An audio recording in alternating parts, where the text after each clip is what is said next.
No dia do próprio casamento, uma mulher grávida é brutalmente empurrada pelo marido diante de todos. O que deveria ser uma celebração de amor vira um escândalo abafado por silêncio e conveniência. Mas aquele empurrão foi só o começo de uma revolução que ninguém poderia deter. O salão do Hotel Copacabana Palace resplandecia sob os lustres de cristal. Marina Andrade ajeitava pela 10ª vez o véu de renda francesa enquanto observava seu reflexo no espelho do salão privativo. O vestido de alta costura, encomendado diretamente de Paris, abraçava seu corpo de maneira impecável, escondendo habilmente a pequena curva que começava a se formar em sua barriga. 4 meses de gravidez ainda permitiam essa discrição, e ela agradecia por isso. Não por vergonha, mas porque sabia que aquele dia não era sobre ela ou sobre o bebê. Era sobre a família Tavares, sobre manter aparências, sobre consolidar alianças empresariais disfarçadas de romance. A porta se abriu e Cecília Tavares entrou como um furacão contido, toda a elegância e frieza calculada. A sogra de Marina examinava cada detalhe com olhos críticos, procurando imperfeições que pudessem manchar a imagem da cerimônia que ela própria havia orquestrado nos mínimos detalhes. "Cecília, você está linda", comentou Marina, tentando aliviar a tensão que sempre pairava entre elas. "O vestido ficou perfeito", respondeu Cecília, sem olhar para a nora concentrada em verificar o caimento do véu. "Lembre-se de sorrir para as câmeras, mas não exagere. A imprensa estará em peso lá fora. Meia página. Do Jornal Econômico de amanhã já está reservada para as fotos. Marina, você compreende a importância deste dia, não é mesmo?" Marina apenas assentiu, sentindo o peso familiar daquelas palavras que não eram perguntas, mas ordens veladas. Nos últimos 6 meses, desde que anunciara o noivado com Rafael Tavares, sua vida havia se tornado uma sucessão de instruções, expectativas e regras não escritas. O amor que ela imaginara encontrar ao lado do homem que conhecera na universidade havia se transformado em algo bem diferente. Rafael mudara, ou talvez ela nunca o tivesse conhecido de verdade. "Tudo bem, Marina?" A voz suave de Beatriz trouxe algum conforto. Sua melhor amiga desde os tempos da faculdade de arquitetura entrou no salão carregando o buquê de rosas brancas e lírios. "Estou bem, Bia", mentiu Marina, forçando um sorriso. "Só nervosa, como toda noiva deve estar." Beatriz conhecia a amiga o suficiente para perceber a tristeza escondida atrás daqueles olhos castanhos, mas não era o momento para confrontações. Havia testemunhado as mudanças sutis em Marina ao longo dos meses. A forma como ela se tornara mais quieta, mais contida, como se estivesse constantemente medindo suas palavras e ações. A espontaneidade que sempre caracterizara Marina havia sido gradualmente substituída por uma cautela permanente. "Você está radiante", disse Beatriz, apertando suavemente a mão da amiga, "e logo teremos um bebê para mimar." "Por favor, Beatriz", interrompeu Cecília com rispidez, "não toque nesse assunto hoje. A gravidez não faz parte do roteiro oficial da cerimônia. Quando for adequado, faremos o anúncio apropriado." Marina sentiu as bochechas corarem. Cecília tornara claro desde o início que a gravidez antes do casamento, ainda que Rafael fosse o pai, representava um desvio do protocolo ideal. Durante as semanas de preparação, a sogra insistira em vestidos que disfarçassem qualquer indício da gestação. Estabelecera horários limitados para as refeições, para evitar que Marina ganhasse peso além do necessário, e proibira qualquer menção pública ao bebê até depois da lua de mel. O som de batidas na porta anunciou a chegada de Rafael. Ele entrou sem esperar resposta, impecável em seu smoking italiano, o cabelo escuro perfeitamente penteado, o sorriso calculado que usava para câmeras e investidores. Aos 32 anos, Rafael Tavares incorporava tudo o que a elite empresarial do Rio de Janeiro esperava de um herdeiro.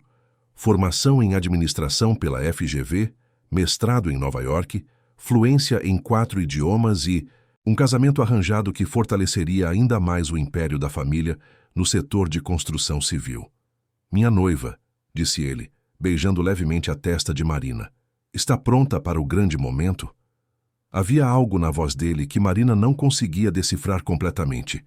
Carinho? Indiferença? Posse?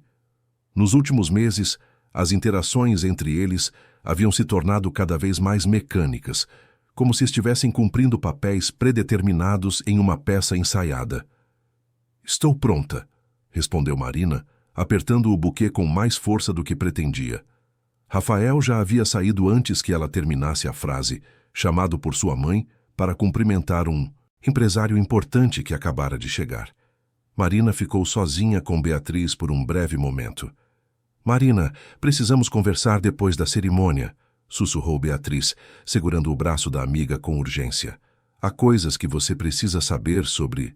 "Não agora, Bia, por favor", interrompeu Marina, sua voz carregada de uma exaustão que ia além do cansaço físico. "Só me ajude a passar por hoje."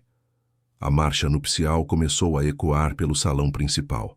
Marina respirou fundo, colocou a máscara de felicidade que aprendera a usar tão bem e caminhou em direção ao altar onde Rafael a esperava, cercado por 300 convidados cuidadosamente selecionados, 20 jornalistas credenciados e uma dúzia de câmeras posicionadas estrategicamente para capturar cada ângulo daquele que seria declarado o casamento do ano pela mídia especializada.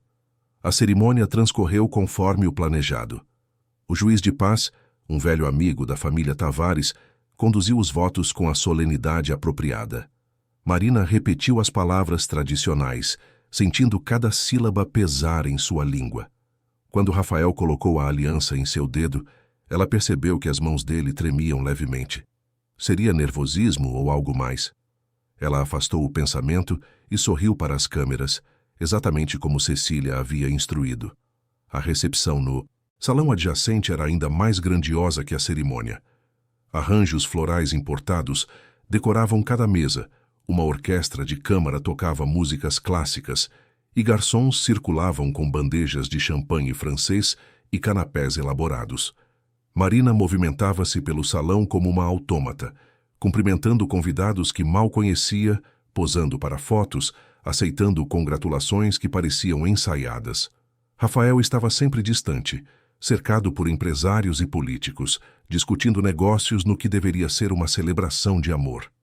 Marina observava o marido de longe, notando como ele parecia mais animado discutindo contratos de obras do que havia estado durante toda a cerimônia.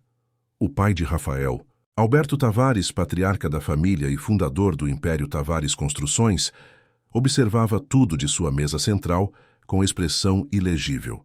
Aos 68 anos, Alberto mantinha postura rígida e olhar penetrante que intimidava até os mais experientes homens de negócios. Marina sempre sentira que ele a avaliava constantemente, pesando se ela estava à altura do sobrenome que agora carregava. "Marina, você precisa comer alguma coisa", sussurrou Beatriz, aparecendo ao seu lado com um prato discreto. "O bebê precisa." "Não tenho fome", respondeu Marina mecanicamente. "Cecília disse que não devo comer muito." "As fotos..." "Isso é ridículo, Marina. Você está grávida. Precisa se alimentar adequadamente." A preocupação genuína na voz de Beatriz quase fez Marina desmoronar ali mesmo.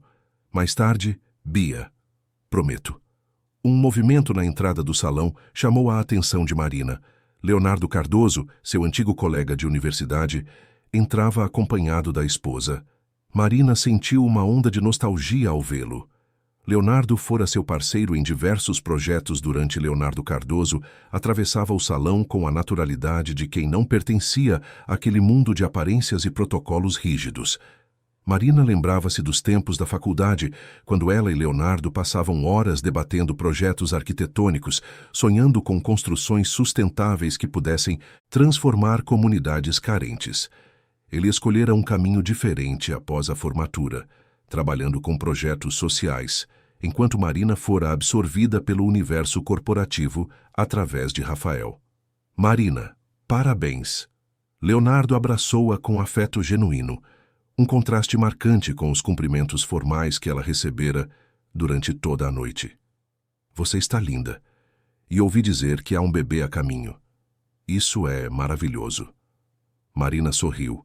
Um sorriso verdadeiro pela primeira vez naquela noite. Obrigada, Léo. Sim, estou esperando um menino. Ainda é cedo, mas estou muito feliz. Beatriz, que permanecera ao lado de Marina, notou a mudança imediata na expressão de Rafael. Do outro lado do salão, o marido de Marina interrompera abruptamente sua conversa com um grupo de investidores e observava a cena com intensidade perturbadora. Ela conhecia aquele olhar. Já o vira antes, nas raras ocasiões em que Rafael sentia que seu controle sobre Marina estava sendo ameaçado. Marina, talvez devêssemos, começou Beatriz, mas era tarde demais. Rafael aproximava-se rapidamente, seu sorriso público firmemente no lugar, mas os olhos revelavam algo bem diferente. Ele colocou a mão no ombro de Marina com força um pouco excessiva, uma demonstração de posse disfarçada de afeto conjugal. Leonardo, que prazer ter você aqui, disse Rafael com uma cordialidade artificial. Vejo que já conhece minha esposa. Somos velhos amigos da faculdade, respondeu Leonardo, alheio à tensão crescente. Marina era uma das melhores alunas. Sempre soube que ela faria coisas incríveis. Claro, minha esposa é excepcional, concordou Rafael apertando ainda mais o ombro de Marina. Agora, se nos der licença, preciso apresentá-la a alguns investidores importantes. Marina? Não era um pedido. Marina conhecia bem aquele tom que não admitia contestação. Ela despediu-se rapidamente de Leonardo e permitiu que Rafael a guiasse para longe, seus dedos cravados em seu braço através do tecido delicado do vestido. O que você pensa que está fazendo? Sibilou Rafael quando estavam longe o suficiente dos ouvidos curiosos. Ficando ali, conversando animadamente com seu antigo coleguinha, tocando no assunto da gravidez como se fosse algo para anunciar publicamente? Rafael, ele apenas me cumprimentou. É um velho amigo, nada mais. Marina tentou manter a voz calma, mas sentia seu coração acelerar. Reconhecia os sinais. Nos últimos meses, aprendera a identificar quando Rafael estava prestes a perder o controle. Nada mais? Você não viu como ele olhava para você? E você sorrindo daquele jeito, como se... Rafael parou de falar abruptamente ao perceber que alguns convidados começavam a notar a discussão. Ele forçou um sorriso e acenou para um casal que passava. Vamos conversar lá fora. Agora. Marina sentiu um calafrio percorrer sua espinha. Não, Rafael. Não aqui. Não hoje. Por favor. Mas Rafael já a puxava em direção a uma área mais reservada do salão, perto das portas que davam para o terraço. Marina olhou ao redor desesperadamente, procurando Beatriz, Alberto, qualquer pessoa que pudesse intervir. Cecília observava de longe, sua expressão revelando mais irritação com a cena pública do que preocupação com a nora. Você me envergonha, Marina, continuou Rafael, sua voz baixa, mas carregada de raiva. No nosso casamento, diante de todos, você flerta com outro homem, fala sobre a gravidez sem minha permissão, age como se não tivesse responsabilidades com esta família. Eu não estava flertando. Marina sentiu lágrimas começarem a se formar. Rafael, você está exagerando. Está bebendo demais. Foi um erro dizer isso. Marina viu a raiva nos olhos de Rafael intensificar-se. Ele realmente havia bebido mais champanhe do que deveria, e o álcool apenas amplificava seus piores impulsos. Durante os meses de relacionamento, Marina testemunhara essa transformação algumas vezes. O homem carismático e atencioso que a conquistara na universidade desaparecia, substituído por alguém possessivo, controlador, capaz de crueldade emocional. Agora você me diz o que eu estou fazendo? Rafael riu sem humor. Você, que não entende nada sobre os sacrifícios que faço, as pressões que enfrento diariamente para manter esta família no topo? Marina tentou se afastar, mas Rafael segurou seu pulso com força. Você está me machucando, sussurrou ela, sentindo pânico crescer em seu peito. Machucando? Você não sabe o que é dor, Marina. Dor é ter que carregar uma esposa que não compreende seu lugar, que não respeita as regras desta família. A voz de Rafael subia de tom, perdendo o controle cuidadosamente mantido durante toda a noite. Vários convidados começavam a se virar, atraídos pela comoção. Cecília movimentava-se rapidamente em direção a eles, seu rosto uma máscara de fúria contida. Alberto levantava-se de sua cadeira, finalmente prestando atenção ao que se desenrolava diante de todos. Marina, por favor, volte para o salão agora, ordenou Cecília ao chegar perto do casal. Rafael, controle-se. As câmeras. Mas Rafael estava além do ponto de retorno. Anos de pressões, expectativas sufocantes e uma educação que ensinara a resolver conflitos através de dominação culminavam naquele momento. Ele empurrou. Marina, um movimento brusco, impulsivo, carregado de toda a frustração acumulada. Marina sentiu o mundo desacelerar. Seu corpo desequilibrou-se, o salto alto não oferecendo apoio suficiente. Ela caiu, seu quadril batendo primeiro no chão de mármore polido, depois seu ombro. A taça de vinho tinto que segurava escapou de sua mão, o líquido vermelho espalhando-se pelo vestido branco como uma mancha de sangue. Dor aguda atravessou seu abdômen e seu primeiro pensamento, seu único pensamento, foi o bebê. O silêncio que se seguiu foi ensurdecedor. A música parou. Conversas cessaram. 300 pares de olhos fixaram-se na cena. Marina permaneceu no chão por um momento que pareceu infinito, atordoada, tentando processar o que acabara de acontecer. Não era possível. Não no dia do seu casamento. Não diante de todos. Não quando ela carregava o filho dele. Beatriz foi a primeira a se mover, correndo em direção à amiga e ajoelhando-se ao seu lado. Marina, meu Deus, Marina. Você está bem? O bebê? Marina tentou se levantar, mas a dor em seu abdômen intensificava-se. Ela olhou para Rafael, procurando algum sinal de arrependimento, de preocupação, de humanidade. O que viu foi pânico, mas não pelo que fizera a ela, e sim pelas consequências que aquele ato teria para sua reputação. Alberto Tavares aproximou-se, seu rosto uma máscara de contenção férrea. Rafael, vá para o escritório. Agora. Sua voz não admitia desobediência. Cecília, cuide dos convidados. Beatriz, chame a ambulância discretamente. Não preciso de ambulância. Marina tentou protestar, mas outra onda de dor cortou suas palavras. Sentia algo úmido entre suas pernas e o terror a inundou. O bebê. Meu Deus, o bebê. Cecília movimentava-se rapidamente, dirigindo-se ao maestro da orquestra e sussurrando instruções urgentes. A música recomeçou, mais alta que antes, uma tentativa desesperada de abafar o escândalo. Garçons espalhavam-se estrategicamente pelo salão, bloqueando visualizações da cena e oferecendo mais champanhe aos convidados. Cecília subia em um pequeno palanque, seu sorriso perfeitamente calibrado, e anunciava que a noiva precisara se retirar momentaneamente para ajustar o vestido, um pequeno acidente sem importância. O hospital samaritano recebeu Marina através da entrada de emergência privada, longe de olhares curiosos e câmeras oportunistas. Beatriz mantinha-se ao lado da amiga durante todo o trajeto, segurando sua mão enquanto a ambulância atravessava as ruas do Rio de Janeiro na madrugada. Marina alternava entre momentos de consciência aguda e períodos de torpor, induzido pela dor e pelo choque emocional. Dr. Fernando Mendes, obstetra de confiança da família Tavares, aguardava na entrada. Ele havia sido convocado pessoalmente por Alberto com instruções específicas sobre discrição absoluta. Fernando conhecia bem o peso do sobrenome Tavares e as expectativas que vinham com ele. Mas, acima de tudo, era um médico comprometido com o bem-estar de seus pacientes. Marina foi levada imediatamente para uma sala de exame privativa.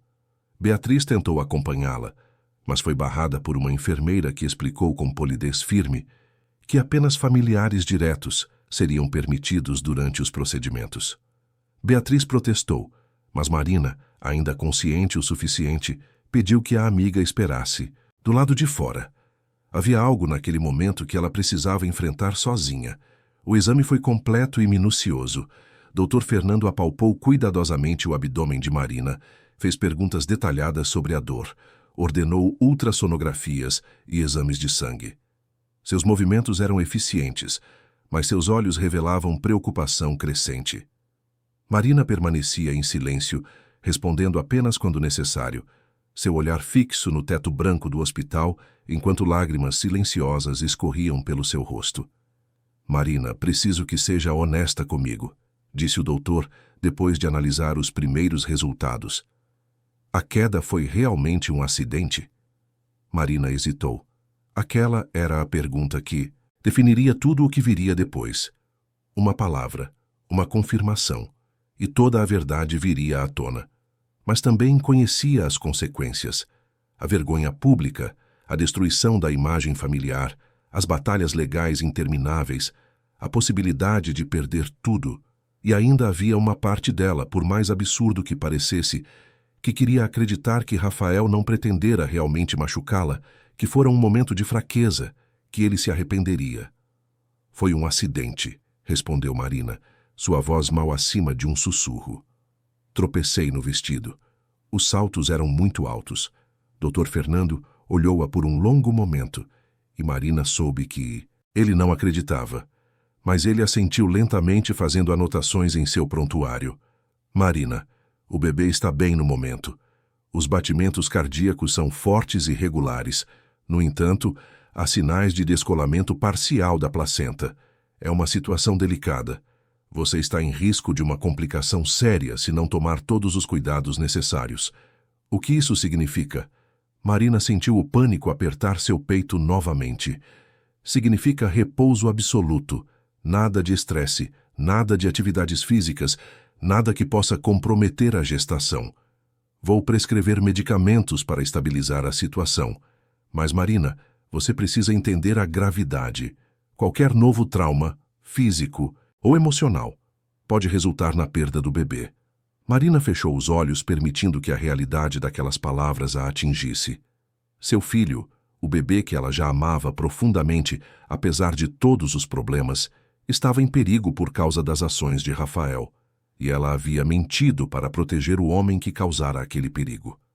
Vou fazer tudo o que for necessário, disse Marina, abrindo os olhos com nova determinação.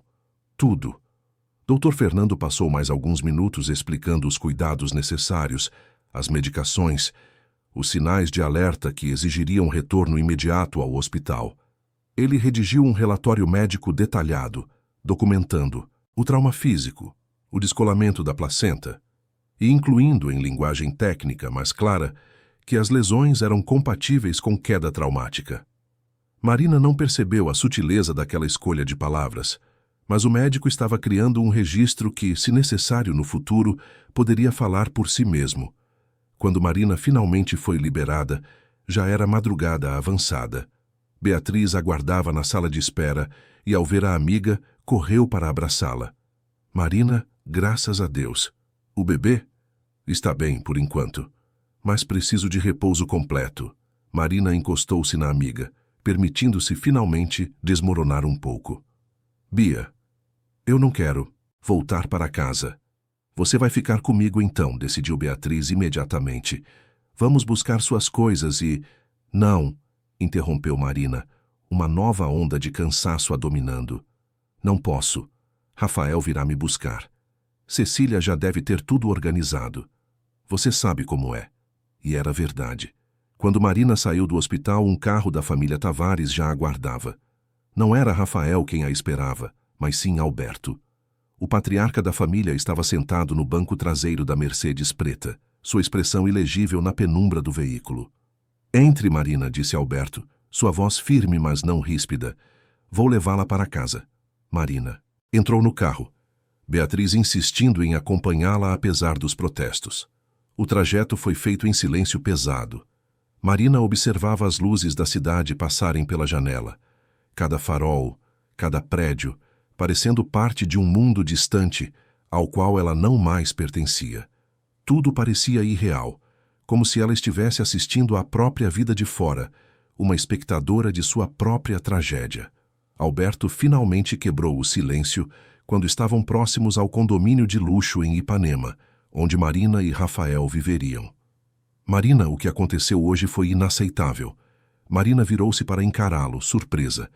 Era a primeira vez que alguém da família, Tavares, reconhecia diretamente o ocorrido. Rafael cruzou uma linha. Não importa a pressão, não importa as circunstâncias, não há justificativa para o que ele fez. Alberto fez uma pausa, como se pesasse cuidadosamente suas próximas palavras. Minha esposa tentará minimizar o incidente. Ela vive num mundo onde aparências importam mais que verdades. Mas eu vi o que aconteceu, Marina. Vi e não esquecerei. Marina não sabia o que dizer. Lágrimas começavam a se formar novamente. Onde está Rafael? No apartamento, esperando. Falei com ele, longa e detalhadamente. Alberto olhou diretamente nos olhos de Marina. Mas palavras não mudam pessoas, Marina. Apenas ações fazem isso. E você precisará decidir que ações está disposta a aceitar ou não em sua vida. O apartamento era deslumbrante. Um triplex com vista para a praia, decorado por designers renomados, cada objeto escolhido por Cecília para refletir o status da família. Marina entrou como se pisasse em terreno minado, cada passo medido, cada sentido em alerta máxima. Rafael estava na sala, sentado no sofá de couro italiano, um copo de uísque na mão. Ele levantou-se imediatamente quando Marina entrou. Marina, começou Rafael, mas as palavras pareciam presas em sua garganta. Não, disse Marina, levantando a mão. Não agora, Rafael, estou cansada. O bebê está em risco por causa do que aconteceu. O médico disse que qualquer novo estresse pode resultar em complicações graves. Então, por favor, apenas me deixe ir para o quarto. Rafael assentiu, parecendo um homem derrotado. Marina, eu nunca quis machucá-la. Você precisa acreditar nisso. Eu estava nervoso, bebi demais. Aquele homem te olhando daquele jeito, eu apenas... Rafael, por favor. Marina sentiu a exaustão pesar sobre ela como uma manta de chumbo. Amanhã. Podemos conversar amanhã. Ela subiu as escadas em direção ao quarto principal. Cada degrau, uma conquista dolorosa. Beatriz tentara insistir em ficar, mas Marina a convencera de que estaria bem, prometendo ligar se precisasse de qualquer coisa. Agora, sozinha no quarto imenso, Marina olhou-se no espelho. As semanas que se seguiram ao casamento foram de reclusão quase completa para Marina. Rafael mantinha-a praticamente isolada no apartamento, sempre com desculpas razoáveis. O médico recomendara repouso. A imprensa ainda estava interessada em fotografá-los e seria melhor evitar exposição. Marina precisava se concentrar na saúde do bebê. Cada argumento parecia lógico quando apresentado individualmente, mas juntos formavam uma prisão invisível. Beatriz tentava visitar, mas suas aparições eram cada vez mais raras e sempre supervisionadas. Cecília passava diariamente, não para oferecer conforto maternal, mas para garantir que Marina seguisse o protocolo estabelecido. Sem posts em redes sociais, sem aprovação prévia, sem contato com jornalistas, sem discussões sobre o incidente do casamento com ninguém. A versão oficial era simples e havia sido divulgada à imprensa. A noiva tropeçara no vestido, um acidente sem consequências graves, e agora repousava em casa, seguindo orientações médicas devido à gravidez. Marina passava os dias entre o quarto e a varanda, olhando o mar sem realmente vê-lo. Sentia o bebê mexer dentro dela, pequenos movimentos que se tornavam mais frequentes a cada dia, lembretes constantes de que havia algo maior em jogo. Seu filho, seu pequeno menino que dependia completamente dela para sobreviver. E ela o estava protegendo ficando ali, quieta, obediente, permitindo que a mentira sobre o que acontecera fosse consolidada como verdade oficial. Rafael tentava ser atencioso à sua maneira. Trazia presentes caros que Marina mal tocava. Falava sobre o futuro, sobre como seria perfeito quando o bebê nascesse, como formariam uma família linda. Mas nunca, nem uma única vez, mencionou diretamente o que fizera. Não houve pedido de desculpas genuíno. Não houve reconhecimento de responsabilidade. Era como se, ao não falar sobre o assunto, pudessem fazer com que nunca tivesse acontecido. No Hotel Copacabana Palace, enquanto Marina vivia seu isolamento dourado, algo importante estava acontecendo. Carlos Eduardo Silva trabalhava como chefe de segurança do hotel há 15 anos. Vira de tudo ao longo de sua carreira. Celebridades se descontrolando, escândalos políticos, momentos constrangedores de gente poderosa. Mas o que testemunhara no casamento dos Tavares o perturbara de maneira diferente. Talvez porque tivesse uma filha da mesma idade de Marina. Talvez porque, depois de anos vendo os poderosos escaparem de consequências, finalmente quisesse fazer algo que importasse. Carlos passou dias debatendo consigo mesmo. Tinha família para alimentar, contas para pagar, uma posição estável em um dos hotéis mais prestigiados do país. Interferir nos assuntos da família Tavares poderia custar tudo isso, mas as imagens das câmeras de segurança assombravam seus pensamentos. O empurrão claro e deliberado, a queda, o medo no rosto de Marina, e depois o modo como todos se mobilizaram para esconder, para abafar, para transformar violência em acidente. Ele fez cópias das gravações, não de todas as câmeras, apenas das que mostravam o incidente de forma inequívoca. 3 ângulos diferentes que não deixavam margem para dúvidas sobre o que realmente acontecera. Carlos guardou as cópias em um pendrive que manteve escondido em casa, enquanto debatia o que fazer com elas. A resposta veio quando Beatriz apareceu no hotel, 3 semanas após o casamento. Ela procurava por Carlos especificamente, tendo descoberto seu nome através de contatos discretos. Beatriz estava desesperada. Marina não atendia mais suas ligações com a mesma frequência. Quando conversavam, havia sempre uma qualidade mecânica em suas respostas, como se estivesse lendo de um script. Beatriz sabia que sua amiga estava sendo controlada, isolada, mas não tinha provas, não tinha como ajudá-la. Efetivamente, Sr. Carlos, começou Beatriz quando finalmente conseguiu falar com ele em particular. Eu sei que o senhor viu o que aconteceu no casamento. Por favor, preciso da sua ajuda. Minha amiga está em perigo. Carlos olhou para aquela jovem determinada, viu o desespero genuíno em seus olhos e tomou sua decisão. Eu tenho os vídeos, disse ele simplesmente. Das câmeras de segurança. Mostram tudo. Beatriz sentiu esperança inflamar em seu peito pela primeira vez em semanas. Pode me dar uma cópia? Carlos hesitou. Se descobrirem que fui eu, perderei meu emprego. Talvez pior. Eu entendo. Beatriz segurou as mãos dele, e sou eternamente grata por considerar isso. Mas Marina precisa dessas imagens. Ela precisa de provas do que aconteceu, porque sei que estão forçando-a a mentir, a dizer que foi um acidente. Por favor, prometo que seu nome não será mencionado. Carlos olhou ao redor, certificando-se de que estavam sozinhos, e discretamente entregou o pendrive a Beatriz. Não sei se isso ajudará, disse ele. Gente como os Tavares tem maneiras de fazer problemas desaparecerem. Mas talvez, pelo menos, sua amiga saiba que alguém viu a verdade. Beatriz apertou o pendrive como se fosse o objeto mais precioso do mundo. Muito obrigada. Sério, o senhor não sabe o quanto isso significa. Naquela mesma noite, Beatriz assistiu aos vídeos. Cada ângulo, cada segundo, confirmava o que ela suspeitara. Não foi acidente. Foi agressão clara, deliberada, testemunhada por centenas de pessoas, mas negada por todas elas. Beatriz chorou enquanto assistia sua melhor amiga cair, viu a dor em seu rosto, a confusão, o medo. E então, viu algo mais.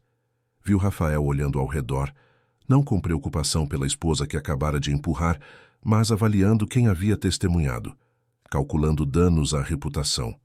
Beatriz sabia o que precisava fazer agora. Marina precisava de ajuda legal profissional, de alguém que entendesse não apenas a lei, mas as dinâmicas de poder e controle que mantinham mulheres presas em situações como aquela. Ela pensou em várias advogadas que conhecia, mas precisava de alguém especial. Alguém corajoso o suficiente para enfrentar uma família como os Tavares. Alguém que não se intimidasse com dinheiro e influência. Foi quando ela se lembrou de doutora Helena Ferreira. Elas haviam se conhecido anos atrás em um evento de caridade. Helena era conhecida em círculos jurídicos por seu trabalho incansável, defendendo mulheres em situações de violência doméstica. Ela não se intimidava com nomes poderosos e tinha um histórico impressionante de casos vencidos contra toda probabilidade. Se alguém podia ajudar Marina, era Helena. Beatriz marcou uma reunião urgente. No escritório de Helena, localizado em um prédio discreto em Botafogo, Ela explicou toda a situação. Mostrou os vídeos. Falou sobre o isolamento de Marina, sobre a forma como a família Tavares controlava a narrativa, sobre suas preocupações de que isso era apenas o começo de algo muito pior. Helena assistiu aos vídeos com expressão grave. Aos 45 anos, já vira casos suficientes para saber exatamente o que estava diante dela. Uma mulher, vulnerável, isolada, grávida, presa em uma relação que só tenderia a piorar, e uma família poderosa determinada a manter segredos e preservar sua imagem pública a qualquer custo. Isso é sério, disse Helena quando os vídeos terminaram. Muito sério. Mas você entende que não posso fazer nada sem o consentimento de Marina, certo? Ela precisa querer ajuda. Precisa estar disposta a tomar medidas legais. Eu sei, Beatriz assentiu. Mas ela está tão controlada agora. Mal consigo falar com ela. Como faço para ajudá-la a ver que precisa sair dessa situação? Helena pensou cuidadosamente antes de responder. Primeiro, precisamos estabelecer comunicação segura com ela. A oportunidade surgiu de forma inesperada. Alberto Tavares pediu para falar com Marina em particular, algo que raramente acontecia. Ele apareceu no apartamento numa tarde de quinta-feira, quando Rafael estava em uma reunião importante com investidores internacionais que se estenderia por horas. Cecília também estava ausente, visitando uma amiga em São Paulo. Era uma janela rara de privacidade. Marina, precisamos conversar, disse Alberto, sentando-se na poltrona da sala com a postura ereta que nunca abandonava. Sem rodeios, sem mentiras. Eu sei o que meu filho fez a você. Marina sentiu seu coração acelerar. Durante semanas vivera sob a mentira coletiva, fingindo que tudo era normal, que sua reclusão era apenas precaução médica. Ouvir alguém, especialmente o patriarca da família, reconhecer a verdade, a deixou simultaneamente aliviada e aterrorizada. Eu não sei do que o senhor está falando, respondeu Marina automaticamente, as palavras ensaiadas saindo antes que pudesse detê-las. Foi um acidente. Eu tropecei. Alberto balançou a cabeça lentamente. Marina, não me insulte com essa mentira. Eu estava lá. Vi tudo. E, ao contrário de minha esposa, não tenho interesse em preservar aparências às custas da verdade. Ele fez uma pausa, seu olhar penetrante fixo em Marina. Meu filho a agrediu. Publicamente. No dia do casamento de vocês. E agora a mantém presa aqui, isolada, enquanto todos fingem que nada aconteceu. Marina sentiu lágrimas começarem a correr. Por que o senhor está me dizendo isso agora? Porque tenho uma filha, respondeu Alberto, sua voz carregando uma emoção rara. Ela não fala mais comigo. Faz 15 anos desde que nos vimos. Sabe por quê? Porque quando ela me disse que o marido a maltratava, eu não acreditei. Disse que ela estava exagerando, que casamentos têm altos e baixos, que ela precisava ser mais compreensiva. Escolhi proteger a imagem da família ao invés de proteger minha própria filha. Ele limpou a garganta, claramente lutando com emoções antigas. Ela deixou o país, mudou de nome e nunca mais quis saber de mim. E eu a perdi para sempre, por causa da minha covardia. Marina não sabia o que dizer. Nunca imaginara que Alberto carregasse esse tipo de arrependimento, esse tipo de dor. Sempre o vira como uma figura implacável, focada apenas em negócios e poder. Não cometerei o mesmo erro 2 vezes, continuou Alberto. Marina, você precisa sair dessa situação, pelo seu bem e pelo bem do seu filho, e eu vou ajudá-la. Como? Marina sussurrou. Rafael nunca me deixará ir. Cecília fará de tudo para manter as aparências. Eu não tenho para onde ir, não tenho recursos próprios, tudo está no nome dele. Você tem mais recursos do que imagina? Alberto inclinou-se para a frente. Primeiro, há pessoas que querem ajudá-la. Uma amiga sua, Beatriz, esteve procurando maneiras de alcançá-la. Ela trabalha com uma advogada, doutora Helena Ferreira. Conhece esse nome? Marina balançou a cabeça negativamente. Helena é especialista em casos como o seu. Ela está preparada para ajudá-la legal e praticamente, e eu fornecerei os recursos financeiros necessários. Uma conta, em seu nome, totalmente separada das finanças da família Tavares. Você terá independência financeira, Marina. Poderá fazer suas próprias escolhas. Por que o senhor faria isso? Marina ainda não conseguia acreditar completamente no que estava ouvindo. O senhor é pai de Rafael. Está ajudando contra seu próprio filho. Não é contra meu filho, corrigiu Alberto. É por você e pelo meu neto. E talvez, de certa forma, seja também por Rafael. Ele precisa enfrentar consequências reais pelo que fez. Precisa entender que ações têm repercussões. Minha esposa e eu o criamos numa bolha onde ele nunca teve que responder por seus erros. Isso não o ajudou, Marina.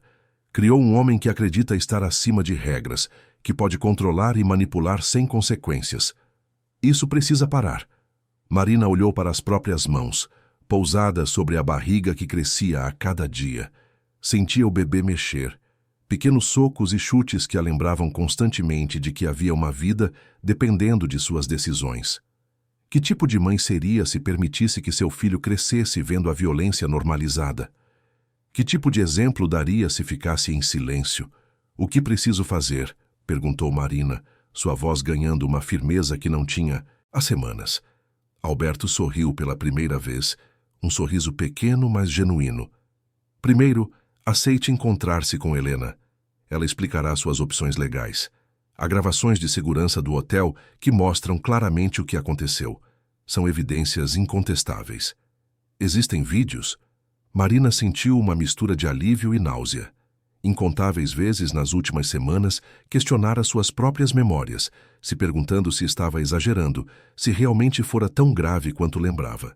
Ter provas concretas validava sua experiência, mas também a forçava a confrontar a realidade de forma inequívoca. Sim, um funcionário do hotel, corajosamente devo dizer, fez cópias e as entregou à sua amiga Beatriz. Alberto levantou-se preparando-se para partir. Amanhã à tarde, Cecília estará em um evento beneficente que durará horas. Rafael tem uma reunião com auditores que não pode cancelar. Será uma janela segura. Helena virá até aqui discretamente. Vocês poderão conversar em privacidade. Estará disposta a recebê-la? Marina respirou fundo, sentindo como se estivesse à beira de um precipício. Dar esse passo significava admitir publicamente o que acontecera. Significava batalhas legais e exposição na mídia, potencialmente perder tudo que conhecia. Mas ficar significava continuar vivendo uma mentira, continuar presa, continuar permitindo que medo e controle ditassem sua vida e a de seu filho. Estarei, disse Marina, e ao falar as palavras, sentiu algo mudar dentro dela. Uma pequena chama de coragem que pensara extinta começava a reacender. Na tarde seguinte, conforme Alberto prometera, Marina estava sozinha quando a campainha tocou. Ela abriu a porta para encontrar uma mulher de aproximadamente 45 anos, cabelos escuros presos num coque elegante, vestindo um terno azul marinho e carregando uma pasta de couro. Seus olhos eram gentis, mas determinados, e havia neles uma compreensão que não exigia palavras. Marina, sou Helena Ferreira. Sua amiga Beatriz me contou sobre sua situação. Posso entrar? Por favor. Marina recuou, permitindo que Helena entrasse. Elas se acomodaram na sala, e Marina sentiu-se estranhamente nervosa, como se estivesse prestes a cruzar uma linha da qual não haveria retorno. Marina. Sei que isso é difícil, começou Helena com voz gentil, mas profissional. Quero que saiba que tudo que conversarmos aqui é estritamente confidencial. Estou aqui para ajudá-la, não para julgá-la ou pressioná-la. Você está no controle de todas as decisões. Meu papel é informá-la sobre suas opções e apoiá-la nas escolhas que fizer. Marina assentiu, apreciando a abordagem direta, mas respeitosa de Helena. Primeiro, preciso perguntar. Está em segurança? Imediata?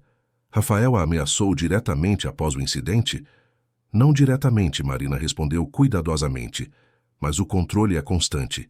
Ele monitora meu telefone, sabe onde estou o tempo todo, limita minhas interações. É como viver numa gaiola dourada. Helena fazia anotações enquanto Marina falava. E o bebê?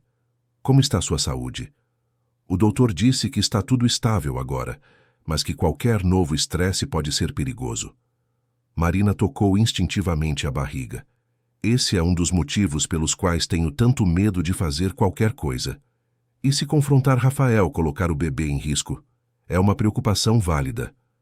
Helena passou as próximas 2 horas explicando detalhadamente as opções de Marina. Havia medidas protetivas que poderiam ser solicitadas. Havia a possibilidade de processo por agressão. Havia maneiras de garantir independência financeira e custódia do bebê. Mas, acima de tudo, Helena enfatizou, havia a necessidade de um plano de saída seguro. O maior risco vem nos momentos de transição, explicou Helena.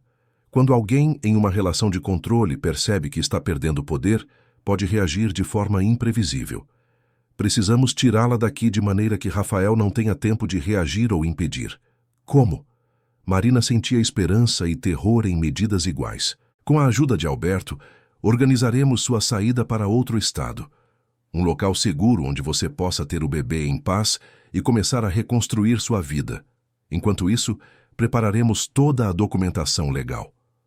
Quando tudo estiver pronto, tornaremos pública a verdade sobre o que aconteceu no casamento. E se Rafael tentar me encontrar? Haverá medidas protetivas em vigor. Ele não poderá se aproximar de você legalmente. E Helena fez uma pausa significativa. Devo informá-la de que Alberto está preparado para tomar medidas drásticas contra o próprio filho se necessário. Ele deixará Rafael fora da empresa, cortará acesso a recursos familiares. Alberto está comprometido em protegê-la, Marina. Marina processou tudo aquilo. Era avassalador, mas pela primeira vez em meses sentia que não estava completamente sozinha e desamparada. Por que ele faria tudo isso? Porque aprendeu com erros passados, respondeu Helena gentilmente. E porque, ao contrário de muitos em sua posição, ele tem consciência suficiente para saber que algumas coisas importam mais que reputação e dinheiro. Mas Marina, preciso que entenda, nada disso acontecerá sem sua decisão ativa. Você precisa escolher sair. Precisa estar disposta a enfrentar as consequências boas e ruins. Não será fácil. Marina olhou pela janela, vendo o mar ao longe. Lembrou-se de quem era antes de conhecer Rafael. Uma mulher com sonhos, ambições, uma carreira promissora em arquitetura que abandonara gradualmente conforme Rafael insistia que não precisava trabalhar, que sua função era apoiá-lo, ser a esposa perfeita. Quando aquela transformação acontecera?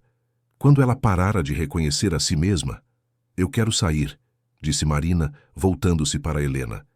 Quero que meu filho cresça vendo que existem consequências para ações ruins. Que violência não é aceitável, não importa quem você seja. Quero minha vida de volta. Helena sorriu, um sorriso cheio de orgulho e determinação. Então vamos fazer acontecer. Nas semanas seguintes, tudo foi preparado meticulosamente. Alberto transferiu valores substanciais para uma conta bancária em nome de Marina, em um banco diferente daquele usado pela família Tavares. Helena preparou toda a documentação legal necessária, incluindo pedidos de medida protetiva, petições de custódia e, crucialmente, uma denúncia formal do ocorrido no casamento, apoiada pelos vídeos de segurança e pelo relatório médico do Dr. Fernando. Marina continuou sua rotina normal, não dando nenhum sinal de que algo estava sendo planejado. Rafael permanecia distante emocionalmente, embora tentasse manter uma fachada de marido atencioso. Cecília visitava regularmente, sempre com instruções sobre como Marina deveria se comportar quando o bebê nascesse, como deveria se vestir para eventos futuros, como deveria educar o filho nos valores da família Tavares. Cada visita de Cecília reforçava a certeza de Marina de que estava fazendo a escolha certa. Aquela mulher vivia completamente presa às aparências, incapaz de ver além das convenções sociais e da preservação do status. Marina não queria aquela vida para seu filho. Não queria criar uma criança num ambiente onde mentiras eram preferíveis à verdade, onde poder importava mais que compaixão. A data escolhida para a saída foi um sábado, quando Rafael estaria em São Paulo para uma conferência de negócios de 3 dias. Cecília também viajaria, acompanhando o filho para aproveitar e fazer compras na capital paulista. Marina teria o apartamento para si, alegadamente para descansar, com uma funcionária que Cecília confiava para supervisionar. O que Cecília não sabia era que essa funcionária, Dona Rosa, uma senhora de 50 anos que trabalhava para a família há décadas, também testemunhara o incidente do casamento e ficara horrorizada com como foi abafado. Dona Rosa, a senhora tem certeza? Perguntou Marina na noite anterior à fuga. Não quero causar problemas para a senhora. Menina, tenho 5 filhas, respondeu Dona Rosa, seus olhos cheios de determinação feroz. Se qualquer uma delas estivesse na sua situação, eu rezaria para que alguém as ajudasse. Vá, seja livre. Crie esse menino longe daqui. A senhora fará sua parte calando-se sobre minha saída? Dona Rosa assentiu. Direi que a senhora estava dormindo quando chequei pela última vez, que quando voltei havia ido embora.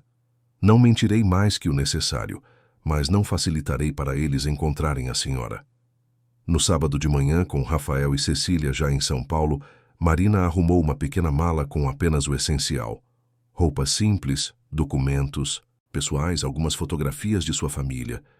Deixou para trás joias caras, vestidos de grife, todos os símbolos da vida que não queria mais. No criado mudo, deixou uma carta para Rafael. Não uma carta de ódio ou acusação, mas de verdade. Rafael, escreveu Marina, sua mão tremendo levemente, estou partindo porque preciso. Preciso de segurança, de paz, de um ambiente saudável para criar nosso filho. O que aconteceu no nosso casamento não foi um acidente, e ambos sabemos disso. Você me machucou física e emocionalmente, e depois tentou me fazer acreditar que estava errada em sentir dor. Não posso viver assim. Nosso filho não pode crescer vendo esse tipo de dinâmica como normal. Espero que um dia você entenda por que fiz isso. Espero que busque ajuda, que reconheça que precisa mudar. Mas não posso esperar por isso enquanto minha segurança e a do nosso bebê estão em risco. Marina. Beatriz aguardava num carro discreto a 2 quadras do prédio. Quando Marina saiu pela entrada de serviço, a amiga correu para abraçá-la. Conseguiu, sussurrou Beatriz, lágrimas de alívio escorrendo. Você conseguiu. Elas dirigiram direto para o aeroporto, onde um voo as aguardava para Florianópolis. Helena havia organizado tudo. Uma casa alugada, em um condomínio fechado em Jurerê, longe dos olhos curiosos do Rio de Janeiro. Um médico obstetra já informado do caso. Uma rede de apoio pronta para receber Marina. Durante o voo, Marina olhou pela janela, vendo o Rio de Janeiro ficar cada vez menor abaixo. Sentiu uma mistura complexa de emoções.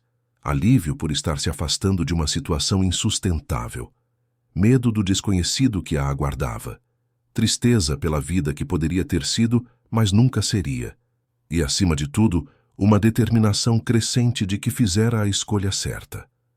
Quando pousaram em Florianópolis, o ar parecia diferente, mais leve, de alguma forma. Helena as aguardava no aeroporto, junto com uma mulher mais jovem que se apresentou como Patrícia, psicóloga especializada em traumas. Bem-vinda, Marina, disse Helena, abraçando-a. Este é seu novo começo. A casa em Jurerê era modesta comparada ao luxo ao qual Marina se acostumara, mas tinha algo que o apartamento no Rio nunca tivera: paz. Quartos arejados com luz natural abundante, um pequeno jardim onde Marina poderia caminhar, proximidade da praia, onde o som das ondas a acalmava. E, acima de tudo, liberdade. Ninguém ditando sua rotina, ninguém monitorizando seus movimentos, ninguém dizendo como deveria se sentir ou agir. Os primeiros dias foram de ajuste. Marina acordava sobressaltada esperando ver Rafael na porta do quarto. Checava compulsivamente o telefone, esperando mensagens ameaçadoras. Mas conforme os dias passavam sem incidentes, começava a relaxar incrementalmente. Patrícia visitava diariamente, ajudando Marina a processar tudo o que vivera, oferecendo ferramentas para lidar com ansiedade e trauma. 2 meses após sua chegada em Florianópolis, Marina deu à luz um menino saudável. O parto foi tranquilo, cercada por Beatriz, Helena e uma equipe médica atenciosa. Quando o bebê foi colocado em seus braços pela primeira vez, Marina sentiu uma onda de amor tão intensa que esqueceu momentaneamente todas as dificuldades que enfrentara. Aqueles olhos escuros, curiosos, aquelas mãozinhas minúsculas agarrando seu dedo, aquele choro forte e saudável. Tudo pelo qual lutara valia a pena por aquele momento. Ela o batizou de Caio Alberto Andrade. Caio porque sempre gostara do nome, que significava alegria e felicidade. Alberto em homenagem ao sogro que, apesar de tudo, tivera coragem de fazer o que era certo. Notavelmente, não usou o sobrenome Tavares. Aquele capítulo de sua vida estava encerrado. Alberto veio visitá-la 2 semanas após o nascimento de Caio. O patriarca, sempre tão controlado e formal, derreteu-se ao segurar o neto nos braços. Lágrimas silenciosas escorriam por seu rosto, enquanto olhava para o bebê que representava uma segunda chance, uma possibilidade de fazer diferente. Ele é perfeito, sussurrou Alberto. Absolutamente perfeito. Marina, não tenho palavras para expressar meu arrependimento pelo que minha família fez a você. Pelo que meu filho fez. O Senhor me salvou, respondeu Marina gentilmente. O Senhor e todos que tiveram coragem de ajudar. Estou eternamente grata. Alberto informou que Rafael recebera os papéis da medida protetiva e estava, até aquele momento, respeitando-a. Não porque quisesse, Alberto foi honesto ao admitir, mas porque as consequências de violar a ordem judicial seriam severas. Rafael fora afastado de todas as posições executivas na empresa, suas contas pessoais congeladas, sua imagem pública destruída quando a história vazou inevitavelmente para a imprensa. E Cecília? Perguntou Marina, sentindo uma pontada de compaixão apesar de tudo. Minha esposa está. Alberto escolheu as palavras cuidadosamente, confrontando verdades que passou a vida evitando. Não foi fácil para ela. Mas pela primeira vez em décadas, estamos tendo conversas honestas. Ela está começando a entender o preço que pagamos por valorizar aparências acima de tudo. Durante aqueles meses em Florianópolis, enquanto cuidava de Caio, Marina começou a pensar no futuro de maneira mais ampla. Conversava frequentemente com Patrícia sobre sua experiência, sobre como o isolamento gradual e o controle quase imperceptível haviam se instalado em sua vida, sobre como normalizar pequenos abusos preparara o terreno para a violência maior, sobre quantas outras mulheres poderiam estar vivendo situações semelhantes, presas por medo, vergonha ou falta de recursos. Foi assim que nasceu a ideia da Fundação. Um lugar onde mulheres pudessem encontrar apoio jurídico, psicológico e financeiro para sair de relacionamentos abusivos. Um refúgio seguro onde pudessem reconstruir suas vidas sem julgamento ou pressões. Marina compartilhou a ideia com Helena e Beatriz, que a apoiaram entusiasticamente. Alberto, quando soube, ofereceu financiamento inicial substancial. A Fundação Caio foi oficialmente inaugurada 1 ano após o nascimento do menino. A sede ficava em uma casa ampla e acolhedora no bairro de Lagoa da Conceição, com quartos para abrigar temporariamente mulheres que precisassem de proteção imediata, escritórios para advogadas voluntárias, salas para terapia em grupo e individual e um pequeno playground para as crianças que inevitavelmente acompanhavam suas mães. A cerimônia de inauguração foi emocionante e discreta, sem pompas ou câmeras invasivas, apenas pessoas que realmente importavam. Carlos Eduardo, o segurança, do hotel que fornecera os vídeos cruciais, estava presente.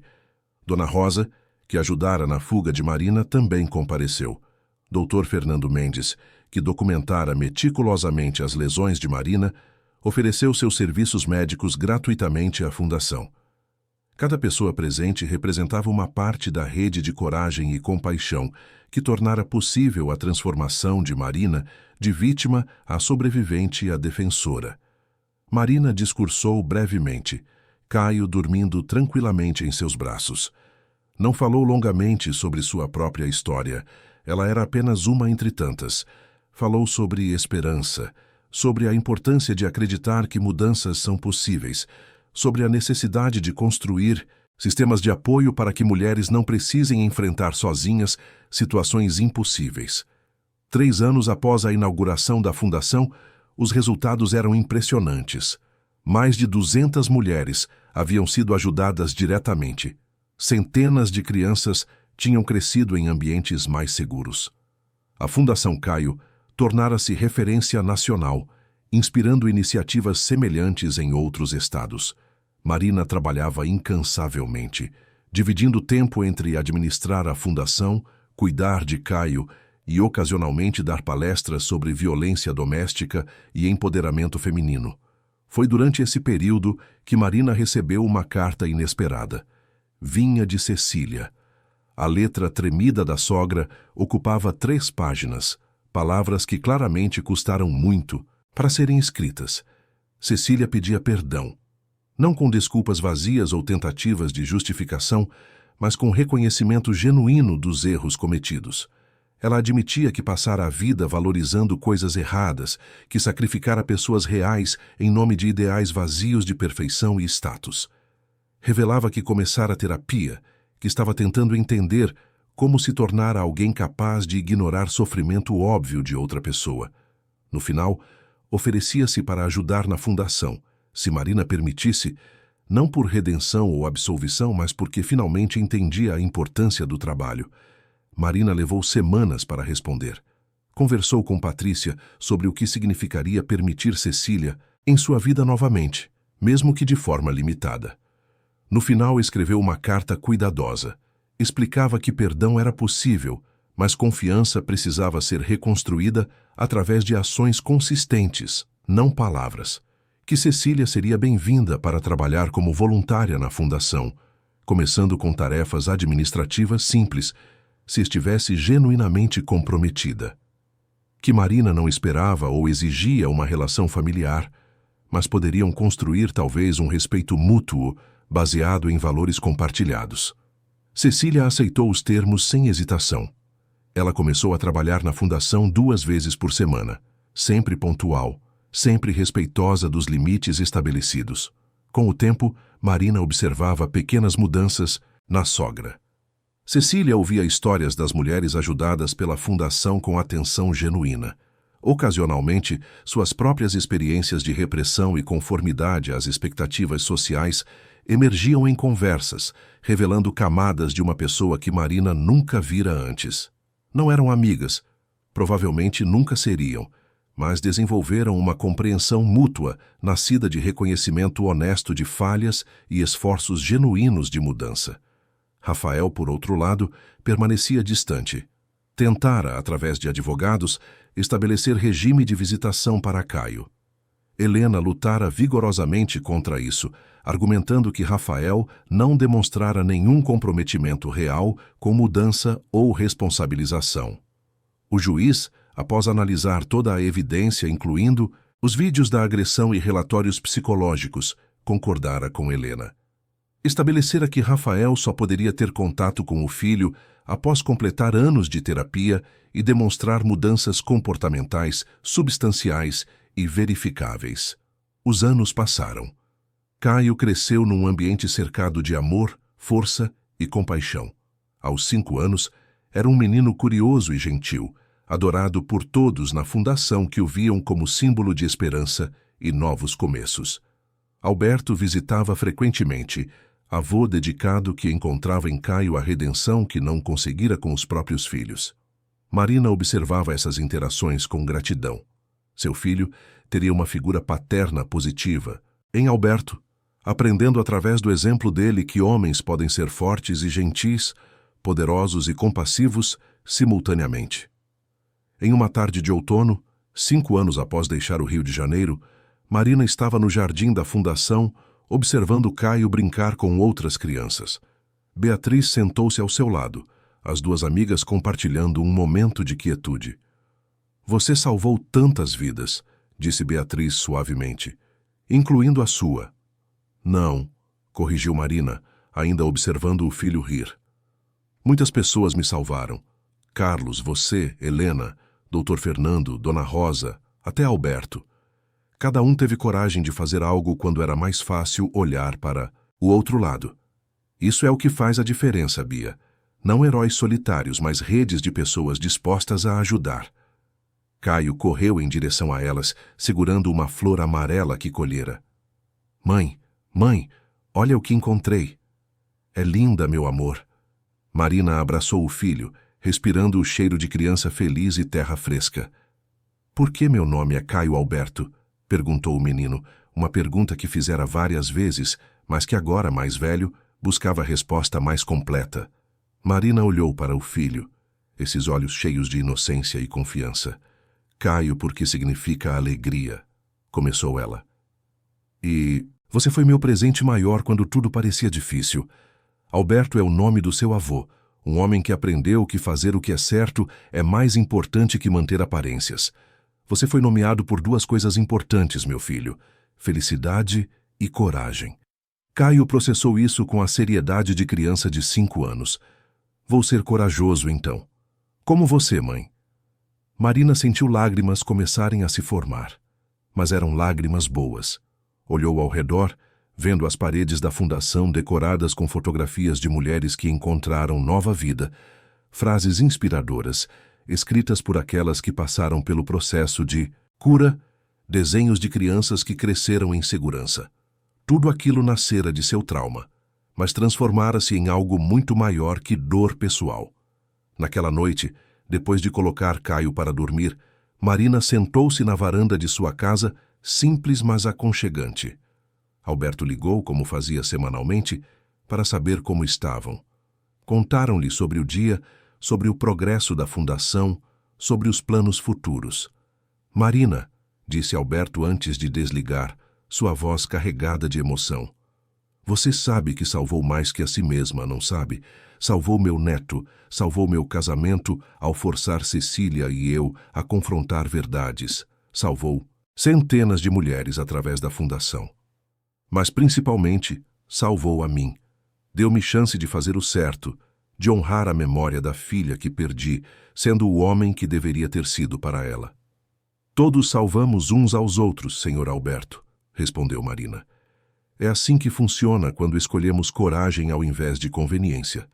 Após desligar, Marina ficou mais alguns minutos na varanda, ouvindo os sons da noite. Havia ainda desafios pela frente, batalhas a serem lutadas, mulheres a serem ajudadas. Mas pela primeira vez em anos Marina sentia-se completa. Não apesar do que vivera, mas por causa de como escolhera responder. Transformar a violência em proteção, trauma em cura, silêncio em voz. Olhou para a lua cheia sobre o mar ao longe e sussurrou para si mesma uma promessa. Que continuaria lutando, que nunca esqueceria de onde viera, que usaria sua voz e recursos para garantir que outras mulheres tivessem as escolhas e apoio que ela tivera. Que seu filho cresceria sabendo que força real vem não de dominação, mas de compaixão. Que famílias são construídas não em mentiras e aparências, mas em verdade e dignidade. E naquela noite tranquila em Florianópolis, 5 anos após o dia que deveria ter sido o mais feliz de sua vida, mas foi o início de seu pesadelo, Marina finalmente dormiu profundamente, sem medo, sem ansiedade, apenas paz, porque sabia, no fundo de seu coração, que já não era vítima, era sobrevivente, era guerreira, era livre. Queridos ouvintes, esperamos que a história de Marina e Caio tenha tocado seus corações profundamente. Se você conhece alguém vivendo uma situação de controle ou violência, saiba que existem redes de apoio prontas para ajudar. A transformação é sempre possível, quando encontramos coragem para dar o primeiro passo. Para continuar esta jornada emocional, preparamos uma playlist especial com histórias igualmente cativantes e inspiradoras que exploram a força humana diante de adversidades. Você pode encontrá-la clicando aqui ao lado. Se esta narrativa ressoou com você, não esqueça de se inscrever em nosso canal e deixar seu like no vídeo. Todos os dias trazemos histórias únicas que celebram a resiliência, a coragem e a capacidade humana de reconstruir. Compartilhe sua opinião nos comentários. Conte-nos como a história de Marina impactou você. Sua voz importa e adoraríamos ouvir suas reflexões. Até a próxima história. E lembre-se sempre, você é mais forte do que imagina e nunca está sozinho.